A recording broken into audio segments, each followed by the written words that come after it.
Bridge to IELTS. Student's Book. Mock IELTS Listening Test. Published by National Geographic Learning, a part of Cengage Learning. Copyright 2013. Track 24. The listening test. There are 4 sections in the test.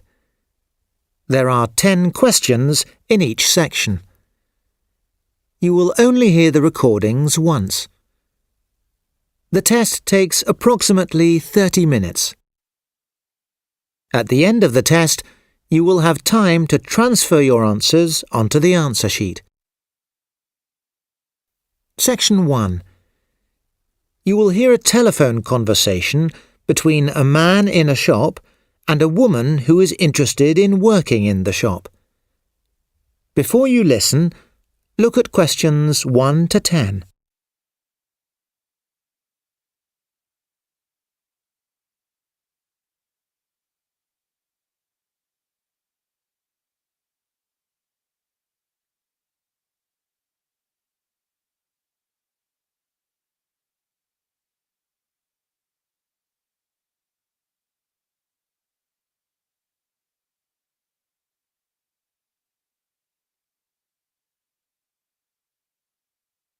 Now listen and answer questions 1 to 10. Hello, Top Fashions, Peter speaking. How can I help you? Oh, hello. I'm looking for some part-time work and I'm ringing to find out if you have anything available. Well, we don't have any jobs at the moment, but let me take a few details from you in case something comes up in the next few months. Okay, the first thing I'll need is your name. Yes, it's Claire Brown. Great, and your phone number? My mobile is 042 879 5361. 042 879 5361, correct? Yes, that's right. Okay, got that. And what's your address, Claire, in case we want to send something out to you? My address is 54 Taylor Street. Can I just check the spelling of that? Is it Taylor? Yes, it is. And the suburb is New Farm. Great. So, what are you doing at the moment, Claire? Are you working or studying? A bit of both, actually, Peter. I work part-time in a shoe shop in the city. I've been doing that for a few years now. Well, that's good experience. You must be used to dealing with customers by now. I sure am. It's really busy.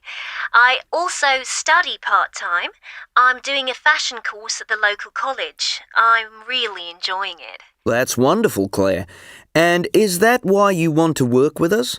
Yes, I've always loved clothes, but the reason I want to work at your shop in particular is that I've always been impressed with the quality of your clothing, and the cost is always really reasonable. Well, that's good to hear. Now, have you had any other work experience that you think might be relevant to working with us? Let me think. I worked in a bar for a couple of years. That job taught me a lot about dealing with customers in a busy environment. Well, from what you've told me so far, you certainly have some of the skills that we would look for in our sales staff. You sound like you're good at dealing with people. Yes, that's true. I really enjoy helping people. And from what you've told me about your other jobs, I'd like to write down that you've got experience at working in a team. That's right. I wouldn't like to work on my own. I think I'd get bored. Well, you wouldn't get bored working here. There's no time for that. It's such a busy shop. Sounds great. Okay. If a job did become available, what days are you able to work? Well, I'm lucky that my course at the college is mainly in the evening, so I can work any day. Oh, actually, no. I have to study on Friday, so I can't work on that day. That's a pity. We're pretty busy on that day, but as long as you could work on a Saturday, that's obviously the busiest day for us. Of course. Yes, that shouldn't be a problem. And when would you be available to start work, Claire? Well, I'd have to tell my current employer that I wanted to leave, so that would take a couple of weeks. So, shall we say sometime after the 20th of the month? Yes, that sounds about right. I should be free then. And Claire, what kind of work are you interested in doing exactly? Well, at the start, I guess I would be happy having quite a simple role, as an assistant. That would give me the chance to learn more about how the shop works in general. And after that? Eventually, I would like to have a more senior job. One thing I've always wanted to do is to be a manager. I think that would be a challenging job, but an exciting one. Well, you're certainly ambitious. Look, I've got lots of details off you, and we'll certainly be in touch if anything comes up. Actually, I've got some general information about working for the company that I could send you. How would you like me to send it? By email? Actually, could you send it by post, please? I'm having a bit of trouble with my computer at the moment, and I can't always open things properly. Sure, that's fine. Well, thanks for the call, Claire. It was lovely to talk to you. That is the end of section 1. You now have some time to check your answers.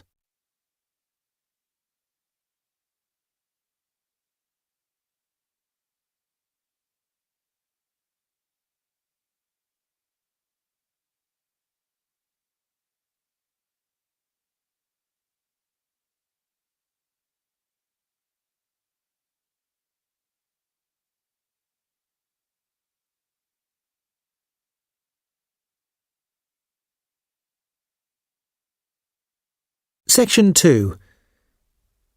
You will hear a talk at an Australian Tourist Information Office given to visitors who want to find out about gardens and parks in the local area. Before you listen, look at questions 11 to 15.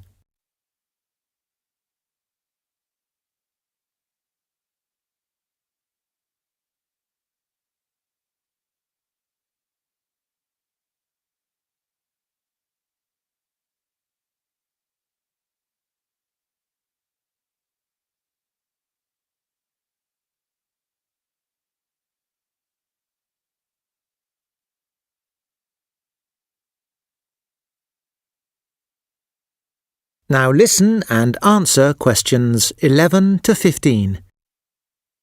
Hello everyone. My name's Pam and I work here at the Tourist Information Office. Welcome to today's talk, which is about the gardens and parks we have in our beautiful city. I'll start by talking about the city centre gardens. They were first created many years ago in 1855, mainly as a kind of farm. The people coming to Australia in those early days had to be fed. So it was here that plants were tested by farmers to find out which ones would grow best. The gardens were also for people to walk around and relax in. So they weren't just for wealthy people, but for everyone. The city centre gardens have always been popular with families, and more recently with school groups. Over the years, the gardens have changed. It's hard to believe now, but there used to be a small zoo in the gardens, where visitors could even see an elephant. That's not possible today, of course, and sadly it isn't possible either to visit the beautiful tea house that used to stand in the middle of the gardens. But if you visit the cafe, you can see photographs of the old tea house. The cafe, by the way, is next to a beautiful fountain that has survived from the early days. We are lucky to still have it today. Okay, I'll move on now to talk about another beautiful area of our city, the Mount Rising Gardens. There are lots of different sections in the Mount Rising Gardens, such as the Bamboo Grove, where you can see different types of bamboo growing, or the Herb Garden, which has a lovely smell as you walk through it. The Australian Rainforest section has the world's largest collection of Australian rainforest trees.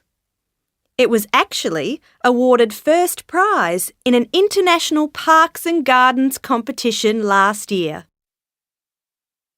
There are many other facilities on offer at the gardens. There's a library, which is a very comfortable, quiet place to sit and read. There's also a lecture room, where community lectures are held every week. This room has recently been renovated and now has all the latest technology to help make the talks more interesting. I'd normally recommend visiting the Sky Dome, where you can see the stars and planets at night.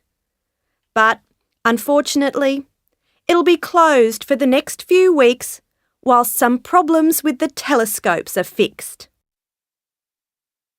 Okay, how to get to Mount Rising Gardens? I wouldn't recommend taking your car. Parking can be a real problem there. The best idea is to catch the bus. Several services leave from the city, so you won't have to wait long, and you'll be dropped off right at the front entrance. If you're thinking of cycling, then just be careful. The roads can be very busy, so make sure you cycle safely. You now have time to look at questions 16 to 20.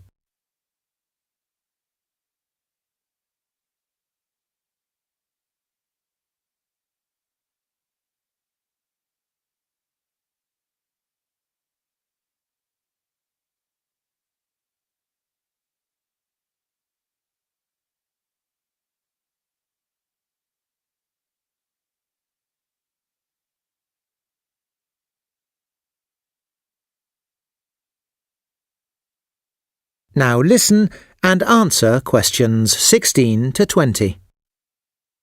Finally, I'll talk about our beautiful parkland. This area is right next to Central Station, so it's really easy to get to. And once you're there, you can walk around and enjoy the different features.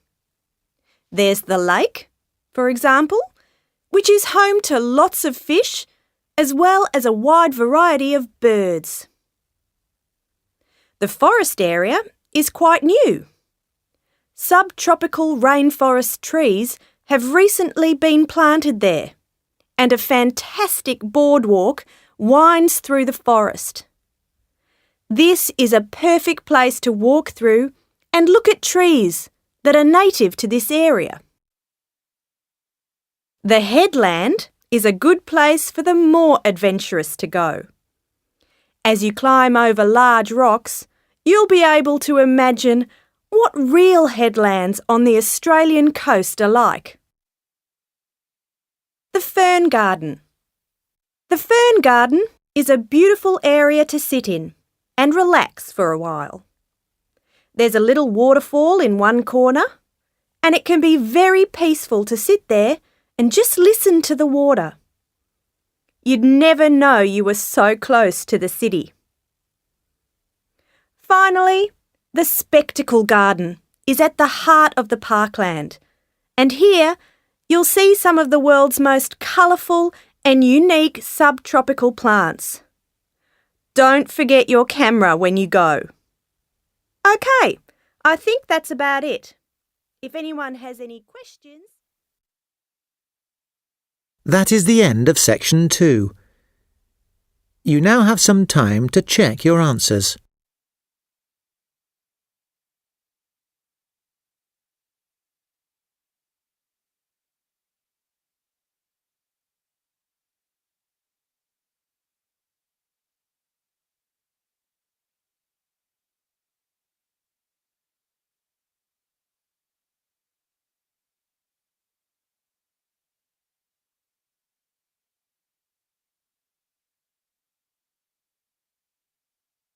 Section 3. You will hear two students, Jenny and Paul, discussing their design course at university. Before you listen, look at questions 21 to 25.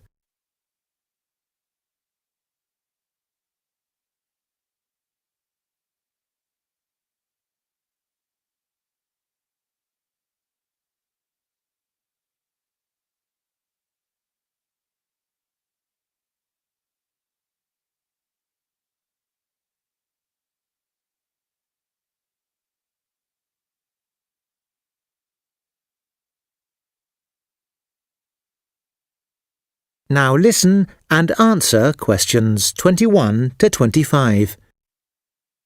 Hi, Paul. How are you? Hi, Jenny. I'm okay, thanks, but I've just got so much study to do. Yes, I know. I've been studying really hard too. There's so much reading to do. That's the thing that's making it all so hard for me. I agree. I feel like I read all day long and there's still more to do. But at least we've only been given one assignment so far. Yes, I've nearly finished my assignment, so I'm not worried about that. And we only have one presentation this semester, so that's fine. Yes, I'm not too worried about the presentation either. Actually, Jenny, would you mind looking through my assignment? I'd love to get your opinion on something. Oh, Paul, you're not worried about spelling mistakes, are you? No, of course not. And I won't make you look at all the diagrams to make sure they're clear either. Thank goodness for that. No, what I really need your help with is whether I've actually answered the question properly. I'm worried I've missed something out. You worry too much, Paul. But of course I'll look through it. I'm sure it'll be fine. So, what did you think about the lecture yesterday? I really enjoyed it. But I always enjoy Professor Skinner's lectures, don't you? Sometimes I do. But I don't think that's what made it so good yesterday. I think it was the topic, the future of design. I was just so interested in it. Me too. It's the best topic we've had for a while. But that lecture theatre was so hot and uncomfortable. I hope we don't use it again. No, it was pretty bad. I was glad to get out into the fresh air. Oh, by the way, have you managed to read the article the professor gave us? The one by Jenkins and Smith? Yes, I have. I enjoyed it.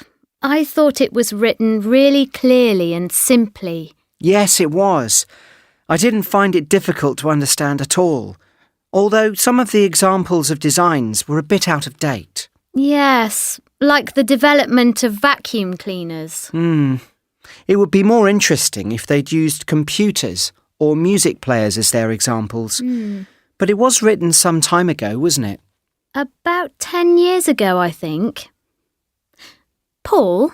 Yes? Are you glad you chose the course? Well, for me, it's been really good. But I'm not sure I'd recommend it to anyone else because there's so much work to do. I agree. You'd have to be really interested in design and be willing to work hard. But I'm so glad I'm doing it. Me too. Are you thinking of studying overseas next year? No way. I think this university is great. I wouldn't go anywhere else. I feel the same. I think we definitely chose the right place. You now have time to look at questions 26 to 30.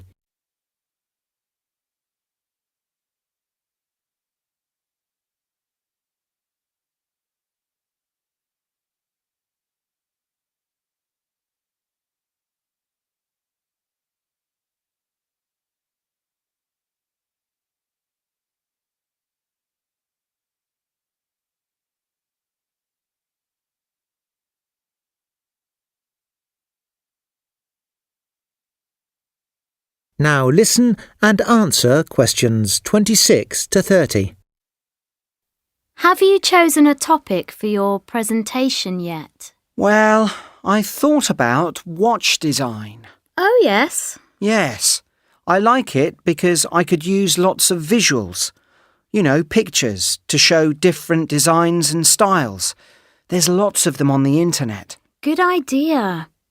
I thought you would choose car design. I'd like to, but someone else did it last week, remember? Oh, yes.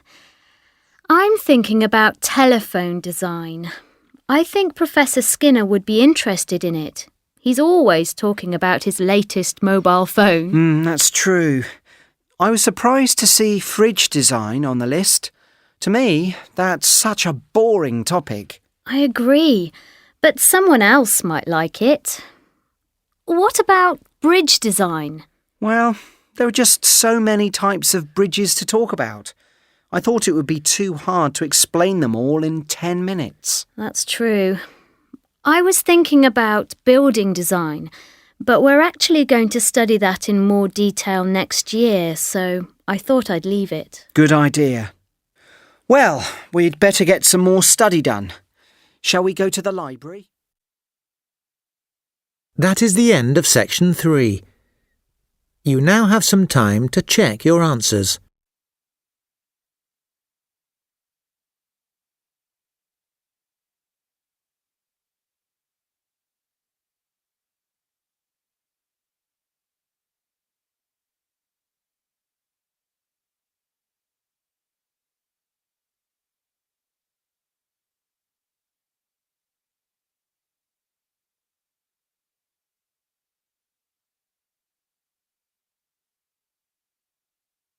Section 4.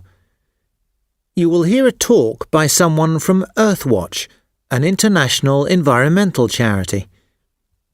Before you listen, look at questions 31 to 34.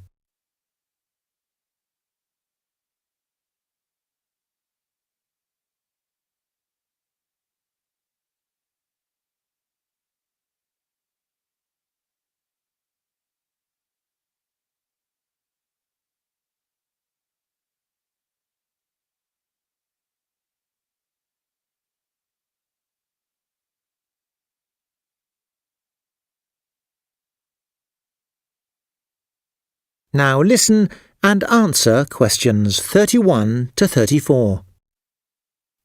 Good morning, everyone. I'm here to talk to you about Earthwatch, an international organisation which was set up in 1971 to help protect the natural environment.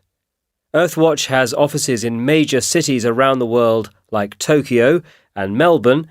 Its headquarters are in Boston. Earthwatch supports more than 50 essential research projects around the world. We mainly work in the areas of conservation, climate change, oceans, and cultural heritage. Our main focus each year changes depending on what we consider to be the greatest need. This year, it's on the area of conservation. Since 1971, we have recruited more than 90,000 volunteers. These volunteers have joined scientists and researchers in working on projects in 28 countries around the globe. Earthwatch volunteers are people like you. They're students, teachers, families and professionals who are committed to the environment and want to be involved in saving it. No prior skills are needed. You don't have to be trained in anything specific. We do say, though, that you should have a real commitment to the environment. We need people who are passionate and interested in making the world a better place for our children's children. By volunteering, you will feel like you are doing something positive. Volunteers range in age from 16 years on our family teams to quite a few who are over 60. There is no upper age limit. You now have time to look at questions 35 to 40.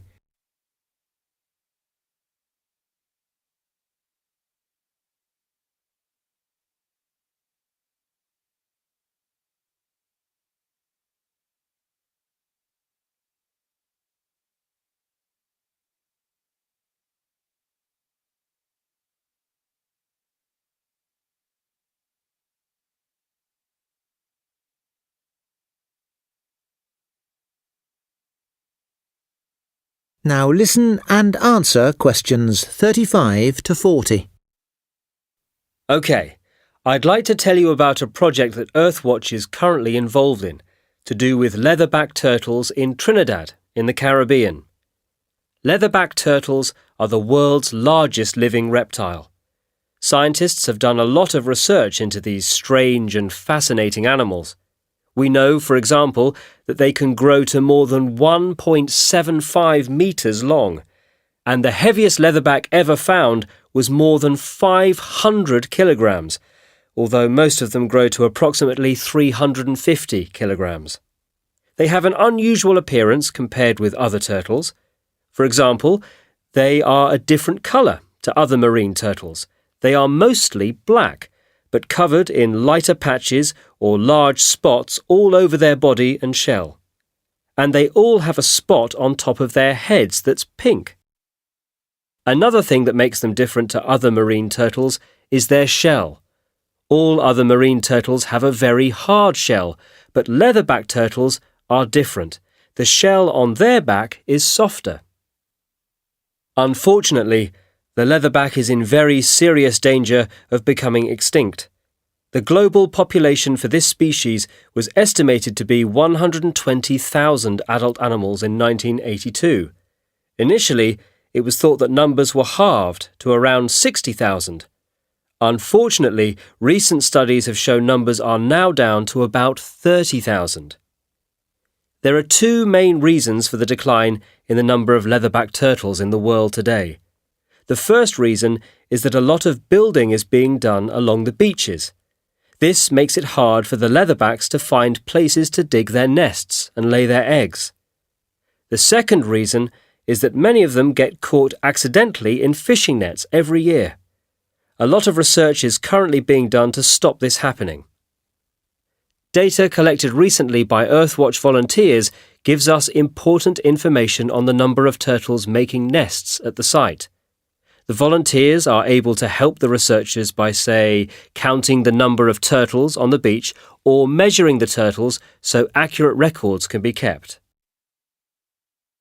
That is the end of section 4.